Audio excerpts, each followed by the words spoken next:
Hi welcome to మనం TV. మనం TV ఉంది మన కోసం. నేను మీ జర్నలిస్ట్ మనోజ్. వైజాగ్ యువతి గాయత్రి అనే ఒక వివాహిత ఉత్తరాఖండ్లో నిజంగా చాలా దురదృష్టకరమైన ఒక చావుని ఆవిడ చూడటం జరిగింది. సో ఈ కేసులో భర్త శ్రీచరణే ఆ అమ్మాయిని అత్యంత దారుణంగా చంపాడు అనేది ఇక్కడ గాయత్రి వాళ్ళ అమ్మా నాన్న వర్షన్. సో వాస్తవానికి ఏం జరిగింది అనేది మనం మాట్లాడుకుంటే సరిగ్గా 3 రోజుల క్రితం వీళ్ళు ఉత్తరాఖండ్ వెళ్ళారు.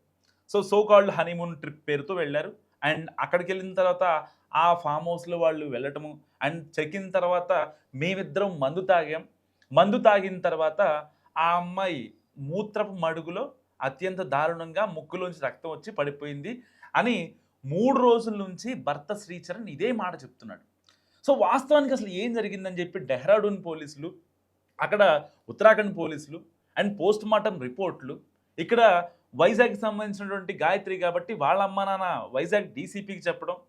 సో దీనికి సంబంధించి కొన్ని కాల్ డేటా తనకి వాట్సాప్ కాన్వర్జేషన్, ఇన్స్టాగ్రామ్ కాన్వర్జేషన్ చూసిన తర్వాత ఏదైతే బాధితులు వాళ్ళ చెల్లి, చనిపోయిన గాయత్రి వాళ్ళ చెల్లి అండ్ వాళ్ళ అమ్మ వీళ్ళందరూ మాట్లాడిన తర్వాత పోలీసులు ఒక రిపోర్ట్ బయటకు ఇచ్చారు.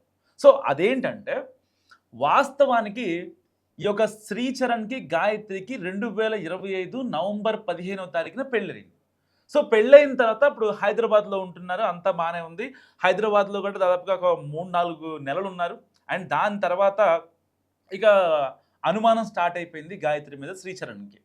సో ఆ అమ్మాయి బ్యాగ్లో, హ్యాండ్ బ్యాగ్లో, క్యారీ బ్యాగ్లో జీపీఎస్ ట్రాకర్లు పెట్టడం, ఎక్కడికి వెళ్తుంది ఏంటని తెలుసుకోవడం.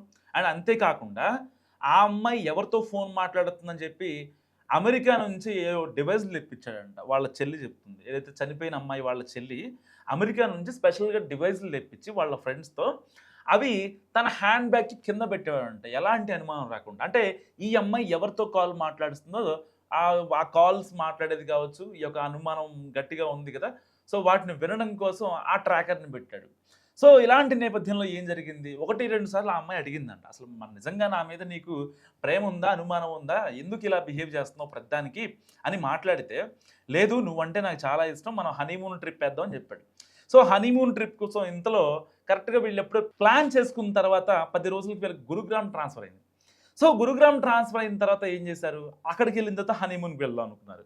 సరిగ్గా ఏదైతే అంటే ఇతని బిహేవియర్లో కొంచెం సస్పెక్ట్గా అనిపించి ఆ అమ్మాయి ఏం చేసిందంటే ఇంటికి ఫోన్ చేసి, ఇలా నేను హనీమూన్ వెళ్తున్నానమ్మా, సో మళ్ళీ మనం మాట్లాడుకుందాము, నేను డైరెక్ట్గా వైజాగ్ వచ్చేస్తాను, వైజాగ్ వచ్చిన తర్వాత మనం మాట్లాడుకుందాం అని చెప్పింది.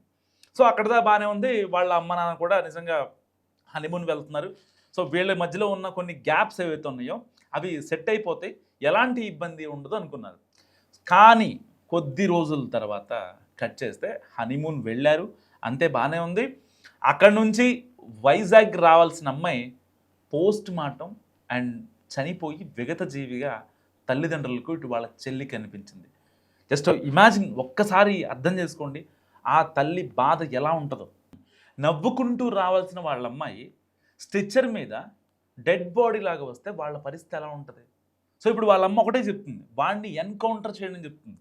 కానీ శ్రీచరణ్ మాత్రం పోలీస్ విచారణలో ఏ పోలీస్ అడిగినా, లేకపోతే ఎవరన్నా అక్కడ ఉన్నటువంటి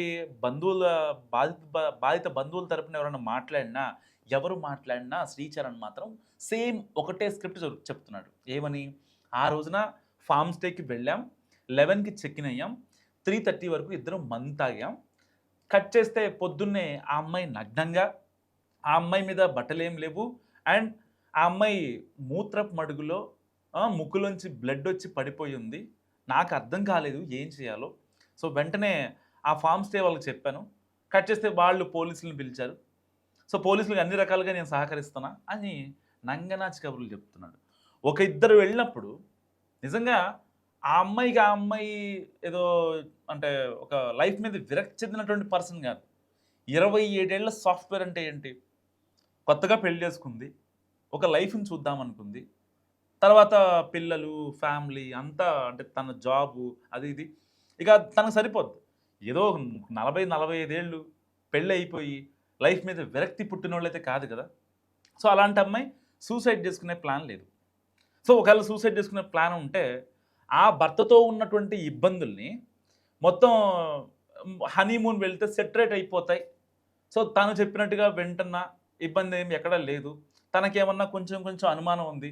ఆ అనుమానం కూడా సెటరేట్ అయిపోతుంది అనే ప్లేస్‌లో తాను కూడా హనీమూన్ వెళ్ళాల్సిన అవసరం లేదు. నిజంగా గనక తన మాట వినకుండా ఉంటే. అండ్ ఆ అమ్మాయి వెళ్ళింది, తనతో మాట్లాడింది. అండ్ అంతా సెటరేట్ అయిపోయిన తర్వాత ఇక్కడ శ్రీచరణ్ దొరికిపోయిన పాయింట్ ఏంటంటే, సో ఇక్కడ ఆ అమ్మాయి మందు తాగింది అని చెప్పాడు. కానీ పోస్ట్ మార్టం రిపోర్ట్‌లో ఆ అమ్మాయి మద్యం సేవించినట్టు ఎక్కడా కూడా రాలేదు. అంటే ఆ రోజున మద్యం సేవించడానికి అక్కడికి తీసుకెళ్ళాడు. అండ్ దాంట్లో ఇంకేమైనా టాబ్లెట్స్ ఏమన్నా ఏసాడా? లేకపోతే ఇంకా ఆవిడనేమన్నా ఇబ్బంది పెట్టాడా? అనేది మరి కాసేపట్లో తెలియాల్సినటువంటి వాస్తవం. ఎందుకంటే ఇక్కడ పర్టిక్యులర్‌గా కొంతమంది ఆ అమ్మాయికి టాబ్లెట్లు వేసాడనో, ఇంకోడనో మాట్లాడుకుంటున్నారు. సో, మరి ఇలాంటి నేపథ్యంలో ఆ అమ్మాయికి ఇంకేమన్నా టాబ్లెట్స్ కలిపాడా? లేదా? అనేది ఇప్పుడు తెలియాల్సి ఉంది.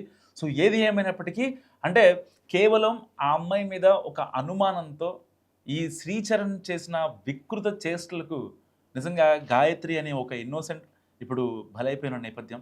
సో, ఎవరైనా అంటే మీలో ఎవరైనా పెళ్లి చేసుకోవాలి అని అనుకున్న వాళ్ళు ఎవరైతే ఉంటారో, మిమ్మల్నిగా అర్థం చేసుకొని, మీతో లైఫ్ లాంగ్ ఉండి, మీ సాధక బాధల్ని షేర్ చేసుకొని, మీ యొక్క ఎమోషన్స్‌ని అర్థం చేసుకొని, మీ యొక్క స్ట్రెస్‌ని కంట్రోల్ చేసే వాళ్ళతోనే మాత్రమే ఉండండి. అంతేగాని పిచ్చి పిచ్చిగా చేసుకుంటూ, అనవసరంగా ఇంట్లో వాళ్ళకి కడుపు కోత మిగిల్చకండి. సో, అంటే ఇప్పుడు శ్రీచరణ్ ఇంకో 4 రోజుల తర్వాత ఈ కోర్టులు, కేసులు అన్నీ బయటకొచ్చేస్తాడు. ఇబ్బందేం లేదు. తనకి తెలిసిన లాయర్లు ఉంటారు వాళ్ళ ఫ్యామిలీకి సంబంధించి. సో, బాధపడేది ఎవరు? అమ్మాయి తరపున. అంటే ప్రతి కేసులో అమ్మాయి, అబ్బాయి అని కాదు. ఎవరైనా సరే. అంటే జెండర్ ఈక్వేషన్స్ ఏం లేవు బేసిక్‌గా. సో, ఎవరైనా స్ట్రాంగ్‌గా ఉండాలి. వాళ్ళ ఫ్యామిలీ కోసం వాళ్ళ అమ్మా, నాన్న అంటే ఇక్కడ అమ్మాయి అంటే ఆ అమ్మాయి కావాలని చనిపోలేదు. ఆ అమ్మాయిని చంపేశాడు. అక్కడ కనిపిస్తున్న వాస్తవం. సరే నిజం అనేది ఇవాళ కాకపోయినా రేపైనా బయటకొస్తది. నిజం ఎప్పుడు దాగదు.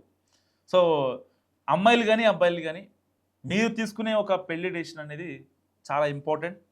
సో, ఎట్టి పరిస్థితిలో ఎవరిని పడితే వాళ్ళని పెళ్లి చేసుకొని అనవసరంగా మీ లైఫ్‌ని మాత్రం స్పాయిల్ చేసుకోకండి. చూస్తూనే ఉండండి మనం టీవీ.